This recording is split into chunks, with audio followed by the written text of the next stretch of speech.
आप सबका नमस्कार। अहिंसा परमो धर्म। एक सामाजिक प्राणी होने के नाते जब हम सबका समाजीकरण सोशलाइजेशन किया जाता है तो समाज के कई ऐसे मूल्य, विचार, प्रथाएं, रूढ़ियों से परिचित करवाया जाता है।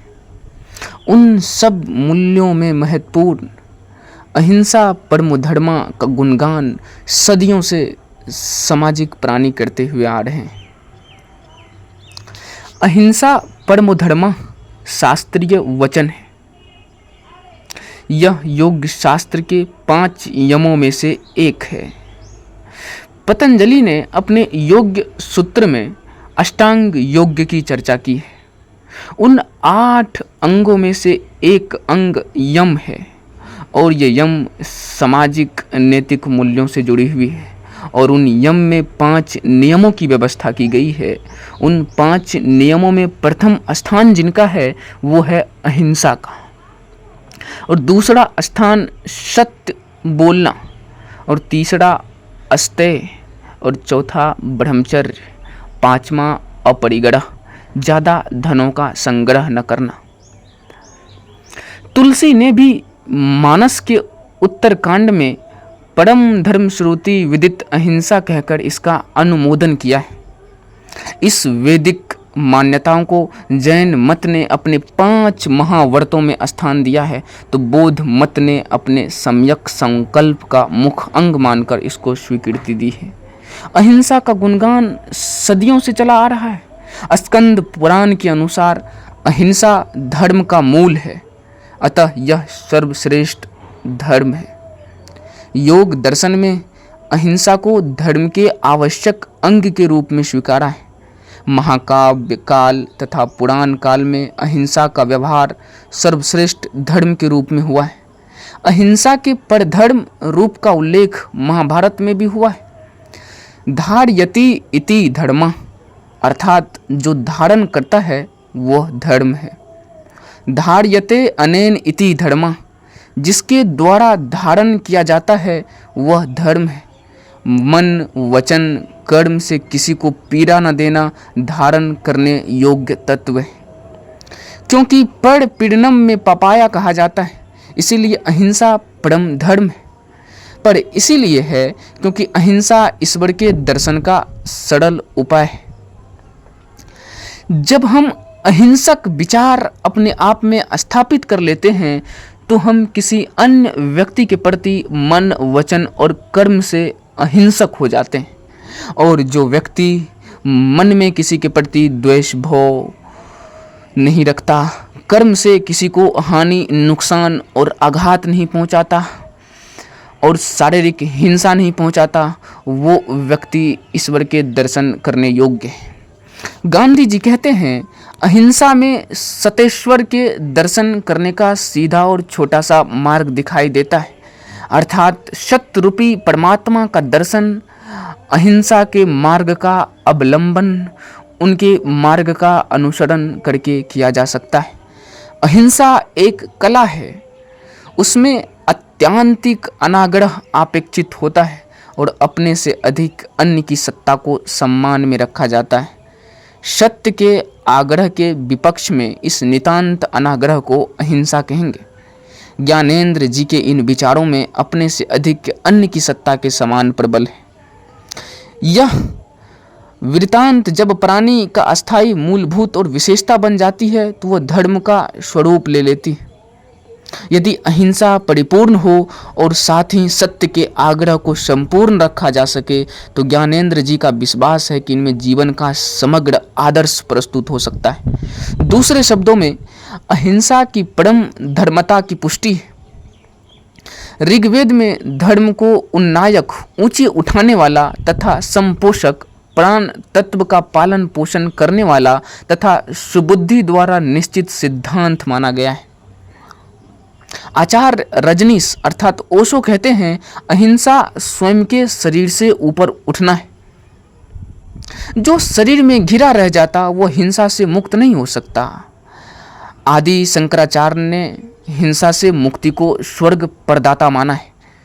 स्वर्ग चाहना या मोक्ष प्राप्ति मानव जीवन की चरम आकांक्षा है।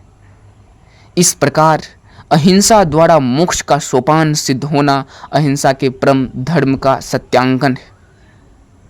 सामाजिक क्षेत्र में नियम, विधि, व्यवहार आदि के आधार पर नियत या निश्चित वे सब काम या बातें जिनका पालन समाज के अस्तित्व के लिए आवश्यक होता है और जो प्रायः सर्वत्र सार्वजनिक रूप से मान्य होती है, धर्म है। धर्म की इस परिभाषा के अंतर्गत कोशकार रामचंद्र वर्मा अहिंसा, दया, न्याय, सत्यता का आचरण मनुष्य मात्र का धर्म मानते हैं।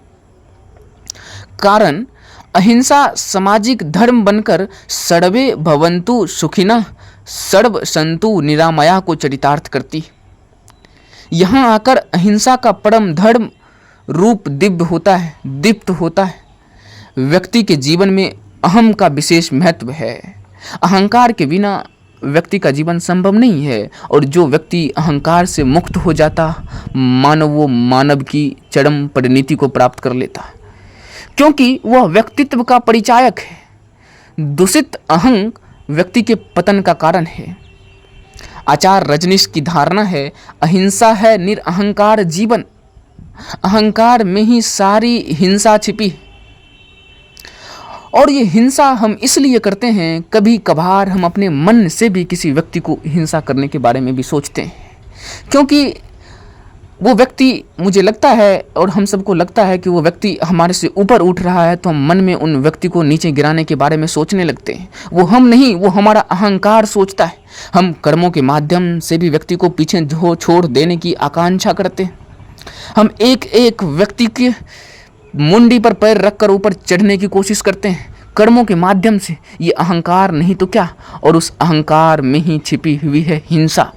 जब हमारी आकांक्षाएं बढ़ जाती है, जब हमारी इच्छाएं बढ़ जाती है, जब हमारी लालसाएं बढ़ जाती है, जब हमें किसी चीज़ की पाने की आकांक्षाएं तीव्र हो जाती है, तो हमारी अहंकार भी बढ़ती है। और उन आकांक्षाओं और इच्छाओं को प्राप्त करने के लिए अगर किसी व्यक्ति की हिंसा भी करनी पड़े तो लोग आतुर हो जाते हैं। अहम केंद्रित जीवन ही हिंसक जीवन है।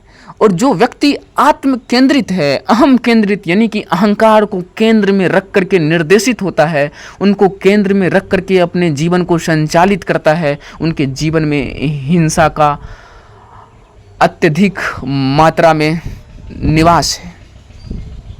अहम जहाँ जितना घनीभूत होगा, अहंकार जहाँ जितना सघन होगा, वहाँ अहंकार के प्रति उतना ही विरोध और शोषण भी होगा।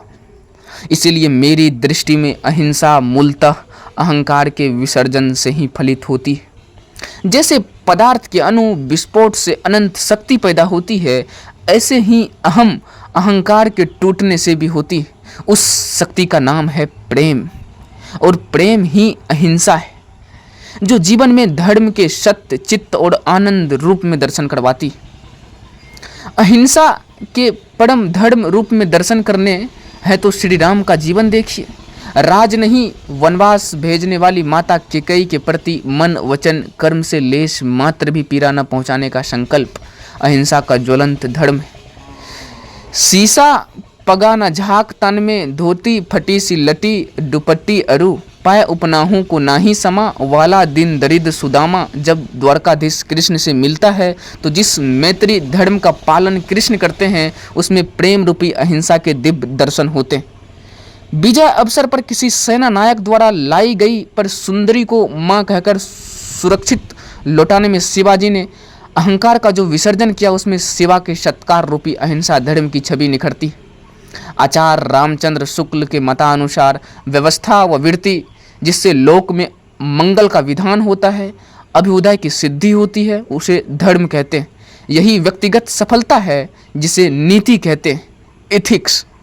सामाजिक आदर्श की सफलता का साधक होकर धर्म हो जाता है। जब यह अभ्युदय की सिद्धि और सामाजिक सफलता संशय रहित सर्वोत्तम को चिन्हित करती है तो पर धर्म संज्ञा से विभूषित होती। अहिंसा जब आत्मवत सर्वभूतेषु का चिंतागत जागृत सर्वभूतेषु कल्याणेषु को स्वप्न साकार करती है तो जीवन में आनंद का अजस्त्र स्रोत प्रवाहमान हो उठता है। यही अहिंसा परमो धर्म की मंगलमयी परिणति चरितार्थता है, सार्थकता है। धन्यवाद।